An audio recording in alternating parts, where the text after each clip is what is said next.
Notre joie de vous retrouver. Nous allons vous présenter un nouveau numéro avec un grand monsieur qui vous allez connaître à fond. Donc, il va parler de sa vie et ses réalisations et répondre aux questions d'actualité. Il s'agit bel et bien de monsieur Isaac Bakoukou. Bonsoir, monsieur Isaac Bakoukou. Bonsoir, et merci beaucoup pour avoir accepté de m'inviter aujourd'hui dans votre émission. Je suis très heureux et je crois que nous allons parler de tout et de rien. Vous vous sentez grand? L'émission s'intitule Grand H, Grand Homme. Non, je me sens petit. Pourquoi? Parce que c'est les petits qui sont au service des autres. Ce sont les autres par rapport à ce que je fais, par rapport à ce que je suis pour eux, par rapport à ce que j'apporte pour eux. C'est taillé de me juger, de dire que si je suis grand, mais moi personnellement, je suis qu'une goutte d'eau dans un seau. Voilà. Et pourquoi vous avez accepté mon invitation? Parce que l'émission s'intitule Grand Homme, Grand H. Oui, d'accord, c'est votre émission, mais moi personnellement, je me considère un petit. Je peux me présenter. Isaac Bakoukou Boliko. Je suis né à Coquilatville, dans la province de l'Équateur. Coquilatville, c'est Mbandaka. Vous savez, Coquilat et Mbandaka, ce sont des noms différents. Par exemple, en Belgique, si vous allez, vous êtes né où? Ils ne vont pas t'identifier comme Mbandaka, c'est Coquilatville. Dans le village de Elema, dans le groupement Lingoi, secteur de Losangania, dans le territoire de Bolomba. Juste de formation et d'autres formations en criminologie, en création d'entreprises et comme médiateur de quartier et d'autres formations sur le plan politique. Voilà, je suis un sociodémocrate chrétien. J'ai commencé la politique en 1989 et j'ai été enrôlé au parti PDC, Parti démocrate et social chrétien, cher aux défunts Iléo Songo Amba et Boboliko Lokonga, recruté par Albert Petit Biombo à Bruxelles. Eh bien, je suis resté là-bas quand papa Iléo, le président Iléo, est décédé. Albert Petit est parti au MLC, moi je suis resté. Mais je suis resté très membre sympathisant du MLC, parce que je suis un démocrate, et je suis allé au parti dont on a créé ensemble avec les triples brassards. Parce que lors des dernières élections, il y a que 2 ou 3 qui ont eu 3 sièges provincial, national et puis sénatorial. Le parti de José Ndondo. Je me lis dans ce parti et je suis secrétaire national en charge de la relation avec le parti politique et le regroupement politique. Je suis aussi son conseiller politique, très heureux parce que lors de mon mandat de conseiller politique, il a eu ces 3 sièges au niveau du pays. Je suis aussi coordonnateur adjoint de la Mouka pour la province de Kinshasa dans le cadre de la Mouka. Je suis communicateur G7. Vous savez que le G7, c'est les 7 partis qui étaient exclus parce qu'ils voulaient qu'il n'y ait pas le 3e mandat. Et également membre de l'ensemble pour le changement pendant les élections.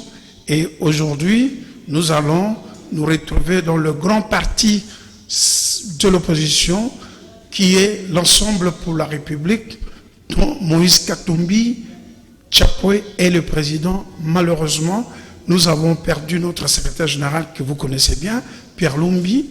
Donc voilà un peu, monsieur Isaac. Mais sur le plan associatif, j'ai aussi des activités dont vice-président national de la Ligue nationale des Anamongo chargé de la jeunesse, suivi, contrôle et aussi communicateur. J'ai aussi d'autres activités connexes dans l'agro-pastoral à l'Équateur et membre aussi de WIDAL.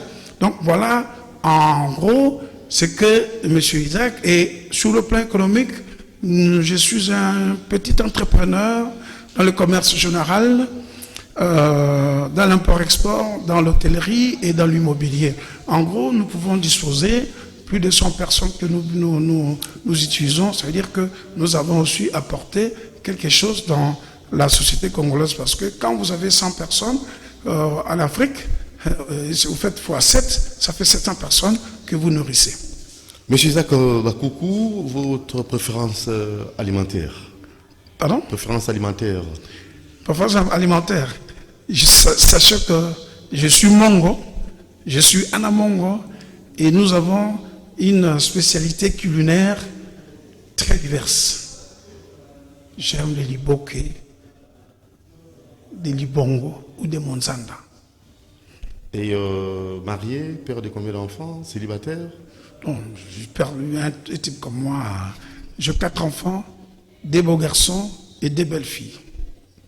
Votre épouse ici à Kin? Pardon?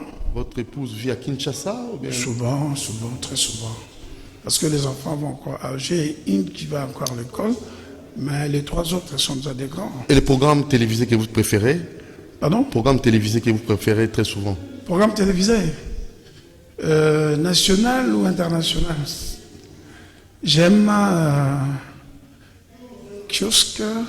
Des émissions politiques? Pardon? Vous aimez des débats politiques? Les débats politiques, sociaux aussi, des débats de société aussi, et puis un peu de la musique.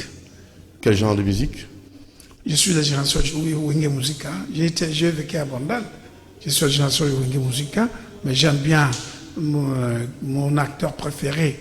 Ton artiste préféré, c'est? Mon artiste préféré, hormis sa personne, c'était Papa Wemba, et aujourd'hui c'est Koffi Olomide. Koffi Olomide, que les gens veuillent ou pas, c'est un grand artiste congolais. Aucun conseil, vous allez peut-être prodiguer un petit conseil à Koffi sur le plan artistique. Vous avez un conseil à le prodiguer? Je participe, j'ai même à l'époque distribué, elle et moi, de Koffi Olomide avec mon oncle Kalula qui était le producteur ici à Kinshasa. Et actuellement, sa musique, comment vous la trouvez? Mais c'est normal, il évolue. Ça évolue? Il évolue avec le temps. C'est ce qui est important. Mais il a des tubes. Koffi Olomide transcende toutes les générations. Que hier, aujourd'hui, mais il y a une évolution. Et la chanson que vous aimez, vous avez plus aimé dans ces différents albums? Les Koffi Olomide, Coucou. Coucou. Pourquoi Coucou? Ah ben, c'est toujours une histoire d'amour. Vous êtes un amoureux. Il y a Coucou. Oui. Et Alia. Pas la première version, deuxième version. C'est quelqu'un qui immortalise une femme. Et moi, je suis un féministe. J'ai toujours dit qu'une femme, c'est quoi? Sans les femmes ou sans la femme, le monde ne serait pas ce qu'il est aujourd'hui. Et un homme reste toujours le fils d'une femme. Ma fille, c'est une femme. Ma mère, c'est une femme. Ma tante, c'est une femme. C'est une maman. Donc, ce monsieur, hormis, je le prends comme artiste, il a beaucoup de respect pour les femmes. Il immortalise les femmes. Et tu vois, s'il était artiste, peintre, dessinateur, il sortirait des choses extraordinaires dans la femme. Ok, alors le président africain que vous avez tant apprécié de par sa gestion, sa façon de diriger, le président africain? Le président africain? Oui. Un ou je peux citer? Un ou deux. Il y a Abdou Diouf. Pourquoi Abdou Diouf? Senghor.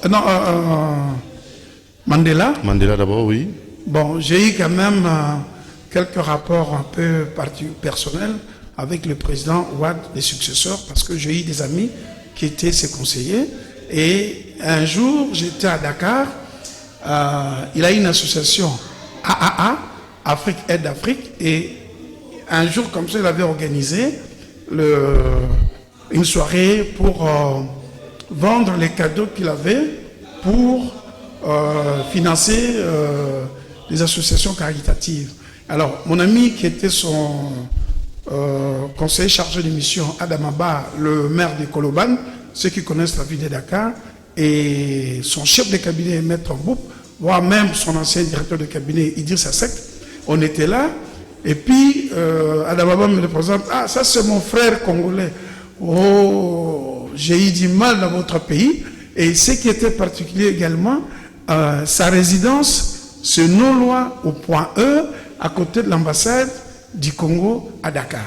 Alors le président congolais qui vous a plus marqué? Pardon? Le président congolais qui vous a plus marqué? Le président congolais. Le président congolais. Parmi tant d'autres, il y a le maréchal Mobutu. Pourquoi Mobutu? Mobutu parce que Mobutu avait un sens de la dignité et de la fierté et il y avait une vision de la grandeur de la République. Mobutu, les gens peuvent dire, c'est le grand H de votre émission. Mobutu, c'est quoi? Oui, alors, vous voyez... Taxer les dictateurs... Vous voyez, vous savez, la dictature, c'est un régime. Et même la constitution, c'est une dictature. Il faut que les gens se disciplinent. Mais les dictatures qui tuent les gens, tout cela et qu'on sort, mais il y a certaines choses que ces mêmes dictateurs ont fait, c'est grâce à ça que nous existons encore. Par exemple, l'unité nationale, ça il faut voir Mobutu. Le pont Maréchal, allez au Bas-Congo changer le nom, le pont Maréchal, comment les gens du Bas-Congo. Mais je dis, c'est quelqu'un qui m'a marqué. Et c'est lui qui vient, c'est lui qui m'a un peu marqué aussi, bon, peu importe, il n'avait pas bien compris le chose où il était, c'est Mouzé. Bon, il est parti tôt, je ne dois pas avoir un jugement dur à son égard, mais l'autre président il est en poste, qui me marque, c'est aujourd'hui, il est dans le mandat, que je me dis toujours que c'est le plus politique de président que la RDC a connu par sa prédisposition dans sa famille. Et les gens peut-être ont pensé des sous-estimés, mais c'est un des présidents le plus politique de la RDC parce qu'il est né, il a trouvé que son papa était dans la politique, il était peut-être parlementaire, il était ministre, il était DG, il était ambassadeur, il était vice-président de l'Assemblée. Et vous savez, quand on est à la maison, papa raconte certaines choses. Et puis, il a toujours eu le parcours avec son père. Je dis, c'est le plus politique de tous les chefs d'État parce que Kassabou, son père, n'était pas politicien. Mobutu, son père, n'était pas politicien. Mouzé, son père, n'était pas politicien. Kabila, son père est devenu politicien. Mais bon, il n'y a pas à comparer. C'est dans la rébellion, la politique avec la rébellion, ce sont des choses différentes. Voilà. Voilà, alors l'événement qui vous a plus, l'événement malheureux de votre vie. Quel est l'événement malheureux de votre vie? L'événement malheureux? Oui. C'est l'assassinat de mon grand frère, mon mentor. Il était chez lui le 17 décembre 2018, 2017, si j'ai bonne mémoire, oui. Il rentre chez lui et il a tout ce qu'il pouvait faire en dormant. Il y a eu les gens qui ont percé le mur et ils ont forcé la porte. On l'a abattu à bout portant. On a essayé 7 jours après. Il a succombé. Et ça, c'est le moment le plus malheureux parce que je n'étais pas préparé pour assumer le rôle qu'il a assumé dans la famille. Mais j'ai une dette morale vis-à-vis d'un service de notre pays que je respecte et j'apprécie beaucoup. C'est la brigade criminelle de l'Upékin. En tout cas, quand je suis allé porter plainte, 6 jours c'était beaucoup pour que les criminels soient appréhendés. Coup de chapeau à l'équipe du colonel l'AZU, parce que, et puis après, à l'auditorat militaire, c'est la dette que je plaide toujours qu'on dote nos services de moyens parce que il y a des gens compétents et capables de mieux travailler pour la République. Monsieur Isaac Bakoukou, l'événement l'événement malheureux qui, à chaque fois, quand vous pensez à cet événement, ça vous choque. Vous avez bel et bien dit l'assassinat de votre grand frère, mais l'événement le plus heureux, donc l'événement qui vous donne la joie, et quand vous pensez à ça, vous êtes vraiment dans la joie totale. La naissance de mon fils aîné. Il s'appelle Wesley Bakoukou.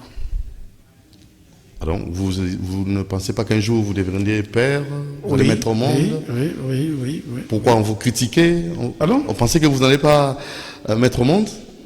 Non. Mais pourquoi ça vous a du coup comme ça non, ça donné change. Ça change. La joie? Ça change.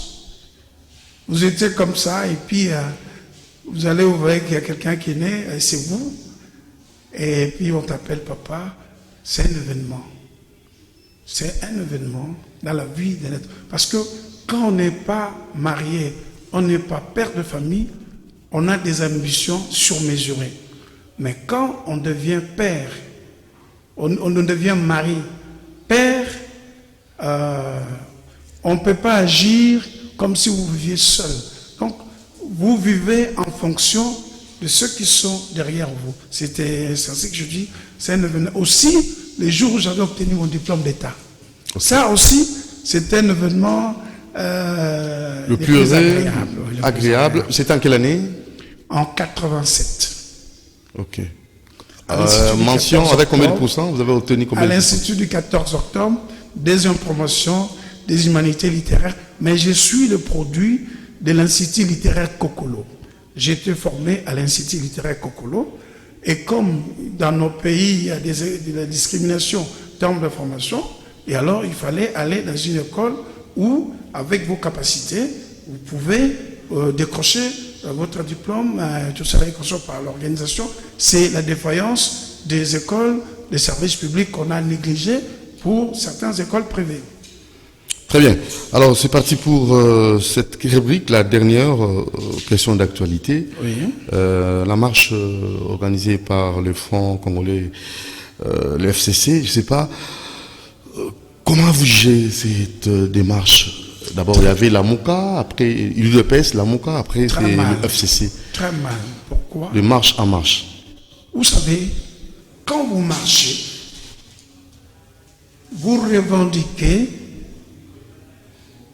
une question objective qui touche la République, qui touche l'intérêt de la population.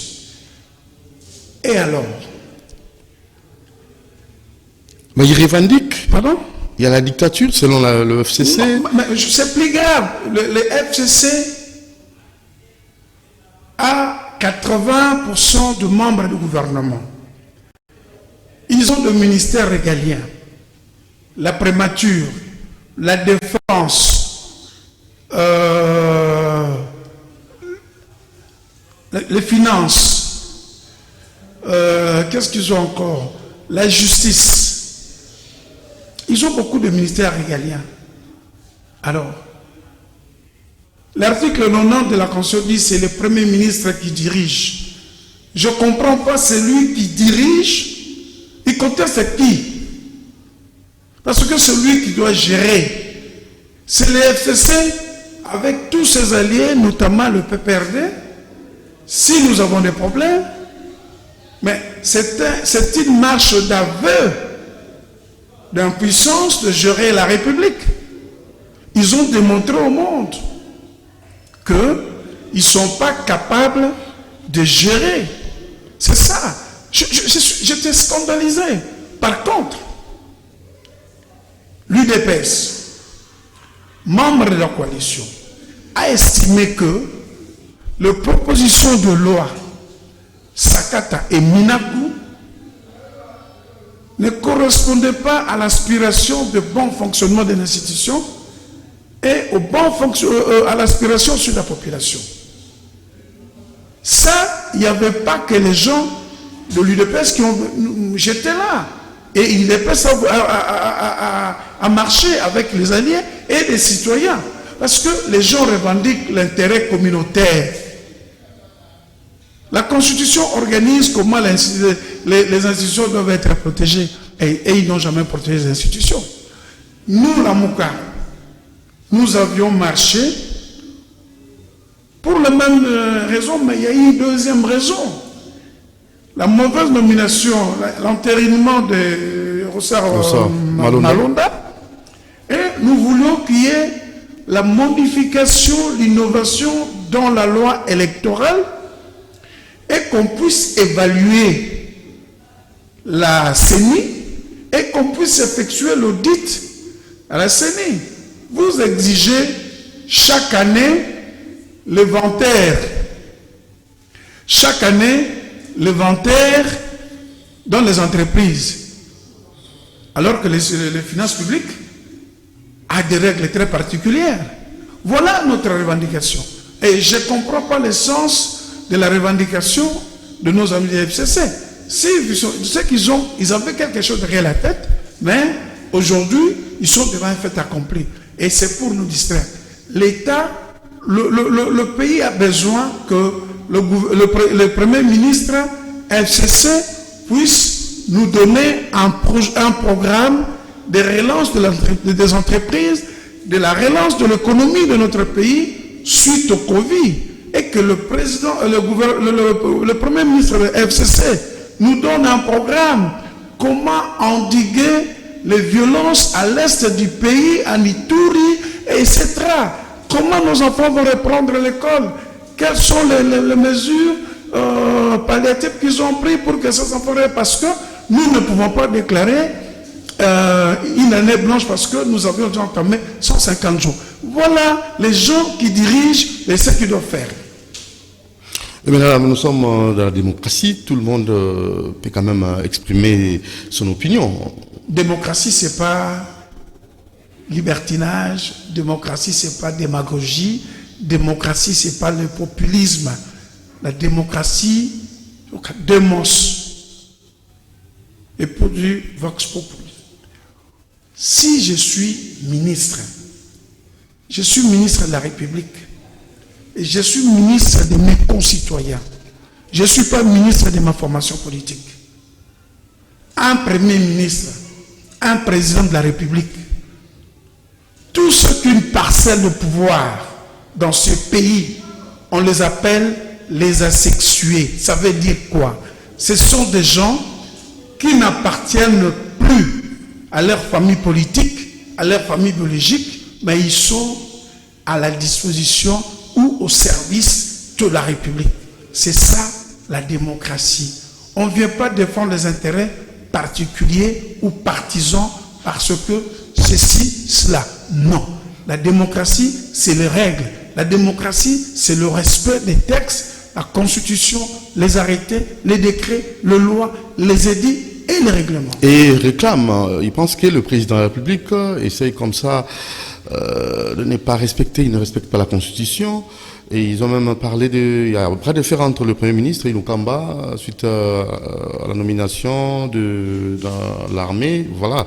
Ce sont les quelques problèmes qui préoccupent le FCC. Ils aimeraient avoir un changement à ce niveau-là. Alors moi je pense que vous avez peut-être un avis à émettre concernant ces bras de fer entre Ilukamba et le président Félix Tshisekedi. D'abord, le comportement du Premier ministre à travers son directeur de communication, ça ternit l'image du pays.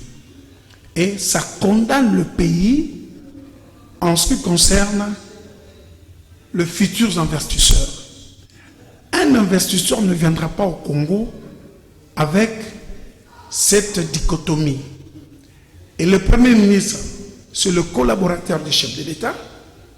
Il a des domaines auxquels il peut collaborer directement avec le président. Et il peut téléphoner le président à n'importe quel moment, c'est vice-versa. Monsieur Ilukamba, je sais pas, ce n'est pas un moindre, c'est un grand H aussi, mais son comportement, ça reste à désirer. Si M. Lukamba estimait que les arrêtés du chef de l'État ne le plaisaient pas, il a deux possibilités. La première possibilité, c'est de voir le président discuter comme ils ont toujours l'habitude de discuter, ou bien il pose des questions aux institutions qui sont chargées de veiller à la conformité de loi et la Constitution, au respect. Mais ça, c'est trop bas. Le directeur de communication du Premier ministre ne peut pas s'adresser au chef de l'État. C'est le garant de bon fonctionnement des institutions. Nous menons une opposition républicaine. Nous ne sommes pas là pour appuyer. Nous devons nous focaliser sur le texte. Et l'article 90 de la Constitution dit, dans son alinéa 2, le Premier ministre dirige le gouvernement. En cas d'empêchement, il est remplacé par le vice-premier ministre, le précédent. Il y a aussi le principe de la continuité de l'État. Il y a eu aussi des jurisprudences à travers, par le passé, où Cheikh Kitundu avait contresigné et José Makila avait contresigné. Les contreseigns ministériels, je vais aller un peu vite, les contreseigns ministériels, c'est une certification. C'est une certification. Ça n'a pas un pouvoir d'apporter, je ne sais pas comment, mais nous avons copié les pratiques au royaume de Belgique. Le roi de Belge, comme dans leur constitution, il est stipulé qu'il est irresponsable pour que son acte prenne des faits juridiques. Son acte doit être couvert par un ministre du domaine. Alors, ce n'est pas le cas pour le Congo, parce qu'il y a un auteur des ordonnances en vertu de la Constitution, il a signé son ordonnance et qu'on a prévu la certification dans le souci du principe de la continuité de l'État et il y a eu jurisprudence. Voilà, donc le président n'a pas violé. Et alors, si ils ont dit que le président a violé, il fallait commencer par la notification que leur a fait le directeur de cabinet ad intérim. Parce qu'il y a un directeur de cabinet ad intérim. Ils n'ont pas contesté le directeur de cabinet ad intérim. Ils contestent celui qui a assumé aussi l'intérim du Premier ministre. Non, ça c'est pas du sérieux. Le Premier ministre, il représente le gouvernement. Il doit être à la hauteur de ce qu'il fait. Et je pense que ça, ce sont du blabla. Et je pense sa déclaration, c'est suite à la déclaration de FCC et quelque part le Premier ministre est instrumentalisé. Moi, je conseille au Premier ministre, il est asexué au service de la République, pas au service de FCC, pas au service de qui que ce soit, mais au service de la République. Et comment analysez-vous la réaction de John Numbi?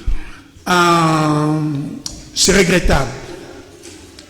Parce que John Numbi n'est pas le seul général qu'on met de côté. Lui, il a eu même la chance. John Numbi n'a pas été retraité comme les autres généraux anticipativement. John Numbi n'a pas été inquiété. Mais vous savez, ce qui est autour de John Numbi. Moi, si j'étais John Numbi, il pouvait rester sans me faire une déclaration. Un militaire ne fait pas de déclaration. Parce qu'il était inspecteur général des FARDES. Il est plus au commandant suprême. J'apprécie envers moi qui était aux côtés du président Kabila, Sekab. Il appelait toujours le président Kabila commandant suprême.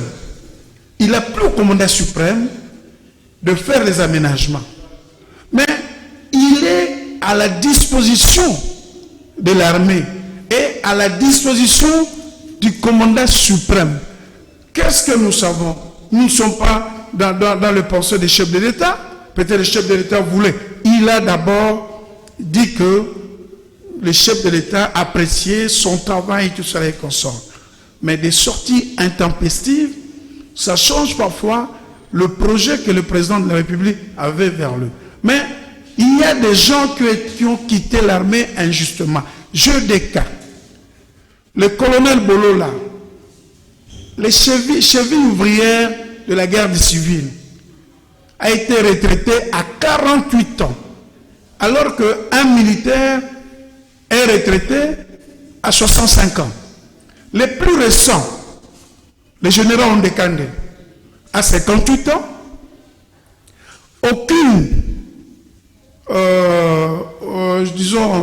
aucun rapport, aucune discipline contre lui.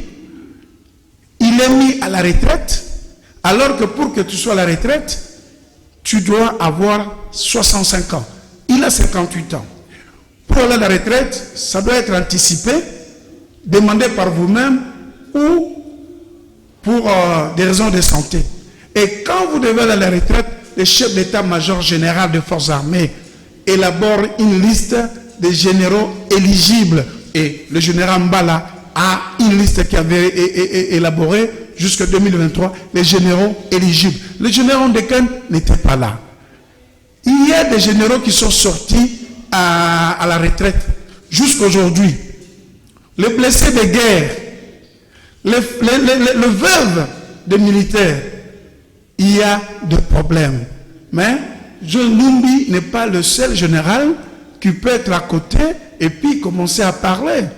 Ce que nous plaidons, nous demandons que il y a eu beaucoup de généraux qui sont partis à la retraite parce que son chef hiérarchique ne l'appréciait pas et comme ils avaient le pouvoir, on les a mis à la retraite. Nous demandons au chef de l'État, avec le Conseil suprême militaire, de mettre une commission de révision pour voir les conditions dans lesquelles beaucoup de militaires et voire même beaucoup de fonctionnaires sont allés à la retraite. Il y a même à la fonction publique, même aux finances. Matata a mis beaucoup de gens à la retraite, mais aujourd'hui certains ont été réhabilités.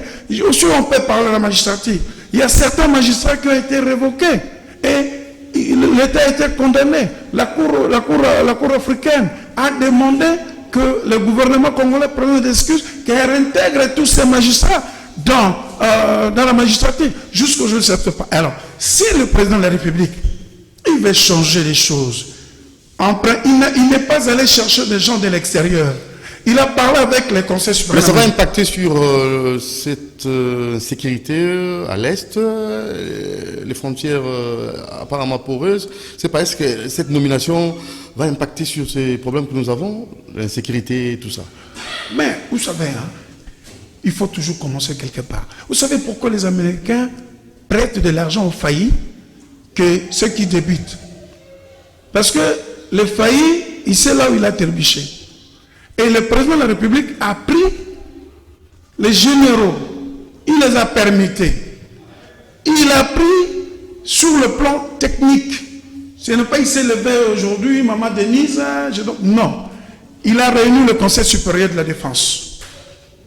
Il les a nommé, des paramètres. Et il les a nommés. C'est le commandant suprême de l'armée.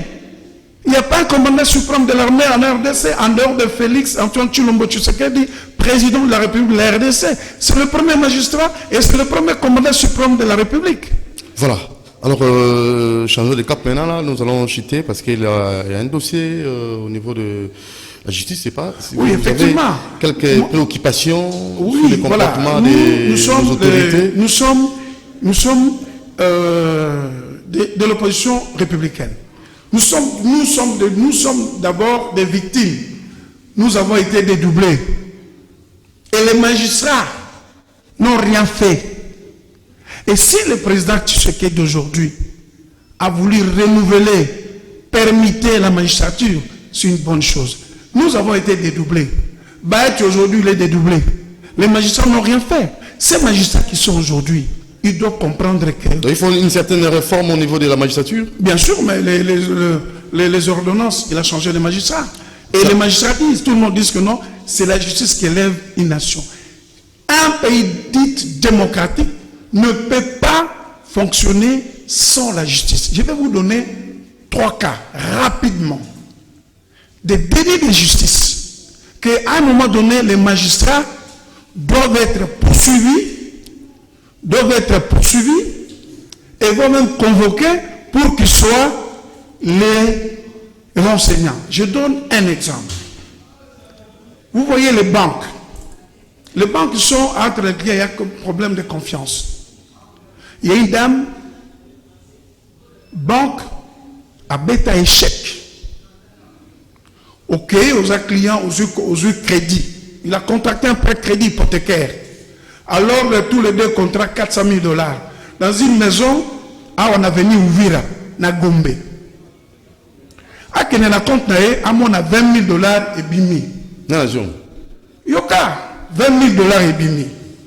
Si les 20 000 $, na chèque on a signature, il y a moto, il y a signé qui contrat, il y a prêt hypothécaire. Ça veut dire qu'un agent de la banque a signé, na guichet chèque, a imité signature naïe. A bimi si 20 000 $. Oh, ça c'est pas ma signature.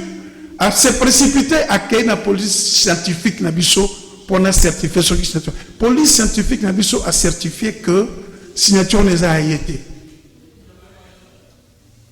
Ça est crédit staff. Il faut ministre de Finance à la fonctionnement de la banque. Yo au salaire de la banque mais ma personne crédit staff. Alors, à Keko Funda, directeur général de Ecobank Lobby, vous croyez que moi j'allais me présenter dans la justice na Binoana? Et comme il avait dit, le procureur Moukonkole, à Lobby non, a convoqué Ecobank a classé le dossier sans suite. A fourni le dossier. Batinda ne pas le procureur général de la République, Kabangenombi. C'est la même chose. Et ce qui est grave, le 20 décembre 2018, mon reportage qui va élection, bakei ko déguerpir mama wana comme quoi banque a commis propriétaire randa kunaye ba évaluer valeur randa coûté yebisanga de 3 mois na gombenda ko zakana 400 000 $. Donc les abus on a hypothéqué, c'est ça? Mais hypothéqué sauf que banque lingazo il faut pour ça la évaluation ba valeur réelle il y a banque il y a ndakwana bongo. Bon, tout ça parce qu'il y a eu des intouchables. Il y a Kabange Mumbi, Abimisa qui circulaire comme quoi on ne peut pas déguerpir quelqu'un sans jugement. Ça, c'est le premier cas. Tu le faut même monter. Deuxième cas, beaucoup plus grave. Il y a une dame, Madame Janine, propriétaire d'une concession, il y a droit foncier. Depuis 1987, à son bakango et pas de mon bel et pas de camarade naïe. D'un coup, dans le brasserie, Trésor Kapuku, avec sa femme, Libagiza, mon amulenge, va charger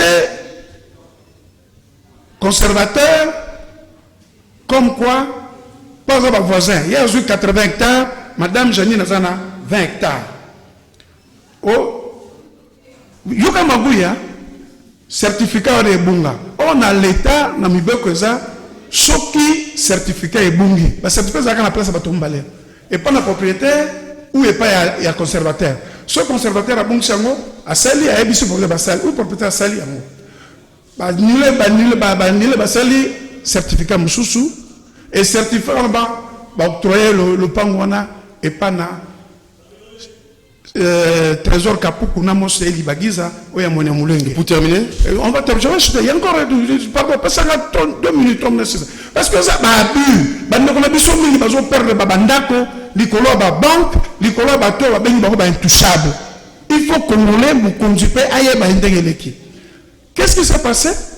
Ba condamner Trésor Kapuku mosna Libagiza parce que comme ça mosna Libagiza. Ba condamner bango na ba tribunal nyoso. Ça fait plus de 10 ans pendant qu'on soit jugement, il y a des guerpissement comme Mazana Mazaï qui n'a conseillé moko un péco, Azaï n'a conseillé moko un péco, Tilelo. Mais Kapoukou Yelolo va nommer administrateur na OCPT Ex-Onatra, Azak occupé concession 20 hectares na d'huile brasserie. Et Yasuka, Afritec. Afritec, on est concerné. Afritec, na Mbandaka, na veni Bolenge, locataire et pas na biso. Locataire et pas na biso. Aye, pour louer terrain na biso, na Mbandaka, na veni Bolenge. To signé contrat na Afritec. Abandi ko futa ba loyer. A foutu baloyer, a foutu baloyer, a foutu baloyer, a foutu baloyer, a foutu baloyer. Et il en a 2 ans après, Afritec a commis propriétaire à terrain à Bissau. Même problème. Tu vas condamner les tribunaux nyonso. Comme Afritec, Azan a une ramification de le pouvoir. Tilelo, Azan a exploité et pas na Bissau. Jugement et déguerpissement exact. Alors, même il est PDG Afritec, ayebi bien. Bananaye, Bafrenkataka neve nangai, Bafrenkataka cousin nangai. Là, naza leader na 4 Équateur. Le loso qui na lobby, na joa 5000 jeunes. Tokende na Afritec na veni Bolenge. Et que ça la dégâts. Mais comme nous sommes des légalistes, nous avons besoin d'intervention. Nous avons besoin d'intervention de la justice. Asala Moussa naye parce que Afritec boyebi nani azasima Afritec nani azako gérer Afritec eza mawa mais nani azamona na botami na kok soki lo na telemi nazara bande ko nanga ana mongo bazana mbandaka bazai belé et puis nazara bande ko na baso na 5000 militants na 5000 bana mbandaka to kei to ko bimisa Afritec mais je sais que les magistrats au bâti bango support j'ai des amis magistrats babita ndeko l'imbisangai compliqué. Nous avons le jugement. Le jugement, c'est le document authentique. Mais, Tilelo, Afritec, Aza, occupé en plus de lobby, nous sommes des légalistes. Nous ne sommes pas des anarchistes comme eux. Loi et propriété, dans Mikinius, c'est ça sacré. Mais ici, les gens qui sont venus à partir de l'AFDL, il y a des parce que moi, si comme on a certificat na azali moulenge. Alors que nous avons gagné avec moulenge. Je connais le ministre Louberoa. Je connais Moïse. Mon cousin travaille chez eux, il est secrétaire général de l'RCP. Pourquoi je ne demande pas l'intervention? Parce que nous sommes des légalistes. Alors, parce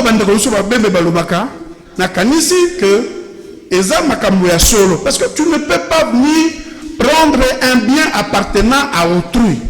En tout cas, oui. Excusez-moi, on a un mois débordement là, mais il faut que l'opinion publique et que les magistrats fassent correctement leur travail, qu'ils remettent tous les Congolais dans leurs droits. Merci. Autant les Bademoulengue demandent leurs droits, autant les Bademoulengue doivent respecter les droits des autres. Et la femme de Kapoukou, c'était mon Moulengue. Ils ont travaillé avec mon frère, ils étaient dans la rébellion.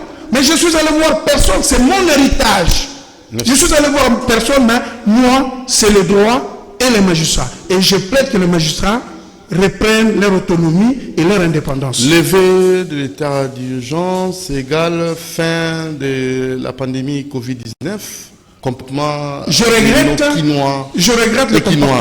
regrette le comportement de nos compatriotes. Heureusement, le président de la République a dit la levée de l'état d'urgence ne signifie pas la fin d'un pandémie. Je dis, il faut être... On lance ça, tout ça. Et ce qui est grave, là, même le conseiller du président de la République nous écoute. Messengo Bila, le gouverneur, a largué depuis 48 heures. Dès l'annonce de levée d'urgence, les gens de DGRK, pour aller matraquer les gens, et ils ont scellé les restaurants, terrasses, hôtels, à Kitambo, Nina, parce que, soi-disant, les gens qui n'ont pas travaillé pendant 4 mois. C'est vraiment temps. Mais papa, faut pas sentir. Je vous dis qu'un Ngobila n'est pas au service des Congolais.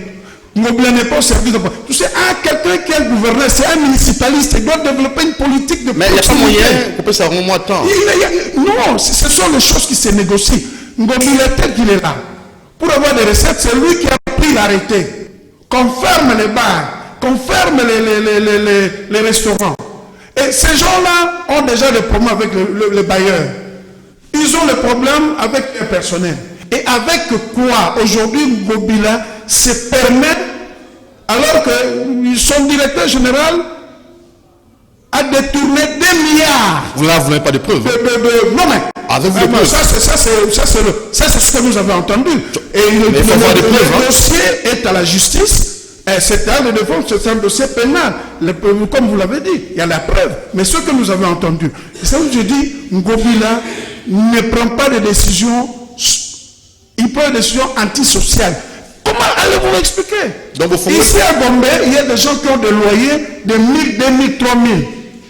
4 mois, ils n'ont pas travaillé. Ce ne sont pas comme des grandes entreprises où ils ont des matelas, ils doivent l'argent. Et tu envoies des gens. Ça, c'est jouer avec l'équilibre social, créer les désordres. Voilà.